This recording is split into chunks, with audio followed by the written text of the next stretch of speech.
Zhu Yuanzhang, founder of the 276-year Ming Dynasty, is the second of the only two Chinese emperors who were born ordinary peasants.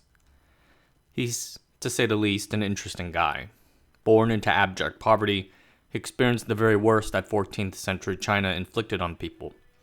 Without a childhood education, he became a self-taught scholar and climbed to power by attracting the most competent officials. Upon entering power, he sought to bring peace and prosperity to the kingdom by imposing strict, all-encompassing rules on the people. In this way, he's considered one of the great total autocrats. For a long time, I've been fascinated by his unique, against all odds story. In a previous video, I talked about the fall of the Ming Dynasty. Here, I want to wind back the clock and explore China's last peasant emperor and one of its greatest historical figures at the start of the Ming Dynasty.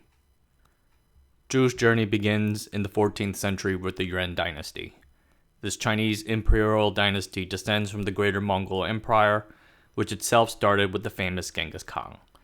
The Mongol Empire once governed vast territories stretching from Europe to China, but unrest between the great Khan's successors led to its split and the declaration of the Yuan Dynasty. The Yuan Dynasty would conquer the remaining parts of the Song Dynasty and unify Han China. But after the death of its founder Kublai Khan, the emperors of the Yuan Dynasty struggled to make good for its people. The Han majority resented rule by the foreigners, and its governance quickly fell into corruption. The ordinary Chinese began to rise up in protest against Mongol rule. The Yuan Dynasty seemed unable to stop them, with their emperors uninterested in ruling and the elite mired in conflict. The only question seemed to be determining who would next take the reins. Zhu Yuanzhang was born September 18, 1328, to an ordinary farmer in what is now Anhui province. He grew up poor and illiterate in a country that did not offer much prospects for its poorest people. When he was 17, a famine struck his farm, and his entire immediate family, save one brother, died. Zhu and his last remaining elder brother had to wrap their father's dead body in a map of reeds bound in rope for burial. But soon after that, his last brother died too, and Zhu was alone. Zhu went to the nearby Huangjie temple and became a monk there. That temple, though, quickly ran out of money, and its monks had to go beg in order to earn their keep. Zhu, for the next few years, begged his way to what is now the city of Hefei, illiterate and poor. 8 years later, at the age of 24, Zhu went to the city of Haozhou, now known as Fengyang County in Anhui, to see local rebel leader Guo Zhixing. He gained the rebel leader's trust due to his intelligence and diligence and was appointed the bodyguard head. Zhu and Guo soon became very close, and Guo would take the young man into battle with him, trusting him with hairy and critical problems. Zhu would marry Guo's daughter, joining the family, and he learned a lot under his mentor, the art of running a successful rebellion. Even then, he had great ambitions for himself and his legacy. On March 10, 1356, at the age of 32, Zhu sought to make good on those dreams. He led an army of 36,000 soldiers to what is now the city of Nanjing and defeated a Yuan regiment. Upon its fall, he declared to the Yuan officials governing the city, "The cruel rule and misgovernment of the Yuan dynasty has led to the chaotic situation all over the realm. The people have been plunged into misery and suffering. If any virtuous man wants to follow me so as to make great contributions to this process, I will assign him to a suitable position with due respect. I will do away with all the improper laws and policies of the Yuan dynasty." The liberation of Nanjing would start off Zhu's goal of evicting the Mongols from China. Nanjing would serve as his base of operations. From Nanjing, Zhu progressively conquered the southern Jiangsu province, the cities of Zhejiang province, and then Anhui.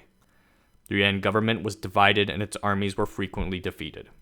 Zhu's rebellion spread quickly across the lands, but it was not the only one occurring at the time. In fact, at this time, Zhu's Ming faction was not particularly well regarded. In the southeast, Zhang Shichang ruled fertile farmlands that brought his armies great wealth. In the central province of what is now Jiangxi, Chen Youliang commanded a small empire purported to be the resurrection of the Han dynasty.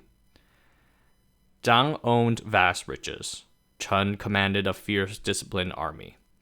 Zhu was just an illiterate wandering beggar, but perhaps because of that, he grew to be intellectually voracious. He educated himself thoroughly in the Confucian classics and sought learned people to work with him. The turning point occurred at the Battle of Lake Poyang in August 1363, when Chun's navy was narrowly defeated by Zhu's smaller fleet. His usage of burning incendiary ships helped turn the tide, and then came the pure luck of Chun's death by an errant arrow. His fall would leave his kingdom in disarray, and the Ming would shortly thereafter absorb it. A few years later, Zhu invaded Zhang Shicheng's southern heartlands and laid siege to the capital city of his kingdom in Suzhou. Zhang was captured and hung himself, leaving Zhu as the leading challenger to the Yuan. Soon thereafter, he ejected the Mongols back to the steppe and took power as the founder of China's next dynasty. At the age of 40 in 1368, he would ascend to the emperor's throne as the Hongwu Emperor. As a founder of a dynasty, Zhu knew he had special legitimacy to rule and make real changes to China's government. And as one who actually suffered the ills and desperation of poverty during his rise to power, he seemed to have genuinely wanted to help them. To do so, Zhu felt that he needed immense power, and he quickly seized it for himself, sweeping away the checks and balances from the previous dynasty. In this way, he had a strong authoritarian bent. He sought unlimited power with no checks or balances, and he got it. The Ming Dynasty would see the re-establishment of Confucianism as the governing philosophy of the nation. Zhu himself seemed to have worshipped Confucius, sacrificing several animals and diligently following the rites. As he reopened schools across the country, Zhu made sure that students studied the Confucius classics. The ruling ideology of Confucianism suited his ideas of a highly feudalistic, autocratic government. Confucianism would help cement the social contract between the Ming people and the government. In his vision of the Ming Dynasty, someone will always have their place and always know who their superiors and inferiors are. To help create this world, Zhu personally wrote a vast 4-part legal document for his subjects. It is called the Da Gao, literally the Great Warnings. He demanded that everyone in its kingdom follow its laws. In it, you can find, quote, contemporary examples, end quote, of good and bad behavior. His codes touch on almost everything, including things like clothing, jewelry, and even household utensils. The Da Gao is written in an earthy, readable Chinese that differs from the inscrutable scholarly language of the day. This is because Zhu wanted people to actually read it. This document is not official talk. It was not scholarly writing. Afraid that people would not understand it, I spoke this directly so that both high and low could understand. The thing Zhu struggled the most with was secession. Having ascended to the throne as a relatively old man at the age of 40, the state immediately put pressure on him to find a successor. He sired plenty of children. Zhu would sire 26 sons and 16 daughters, with his empress and many concubines. 24 sons and 14 daughters made it to adulthood, which is a pretty good hit rate for 14th century China. Each of the sons received the best Confucian education studying the classics and morals, the sort of stuff that their father never got in his youth. Zhu even ordered them to do manual labor from time to time so to better understand the plight of the people. He told his children's teachers, "You gentlemen should complement the curriculum with practical subjects. Do not just emulate the literary men by making your pupils memorize passages of literature." He diligently married his sons off to the families of prominent military generals. Zhu's intention in doing so was to kickstart a class of hereditary nobles with military roots. This way, the military would never rebel against the ruling power of his family. Having so many sons has been the downfall of many dynasties. Zhu ironically knew this. Upon taking the throne, he tried to implement a structure to prevent conflict between those sons. Upon his ascension in 1368, he split the kingdom into fiefs. Then, as each son grew into age, he made them lord of a fief. The eldest, Zhu Biao, would stay at his side as the crown prince. Zhu Biao grew up well, a gentle soul who seemed to fit the model of a Confucian scholar ruler. His father began to involve him in the various matters of the empire. But as the Yiddish proverb goes, man plans, God laughs. Whilst on a trip to survey 2 cities for a future Ming capital, he fell ill and died at the age of 36 or 37 on May 17, 1392. The 64-year-old Zhu Yuanzhang was inconsolable, and the imperial court ground into paralysis as he grieved.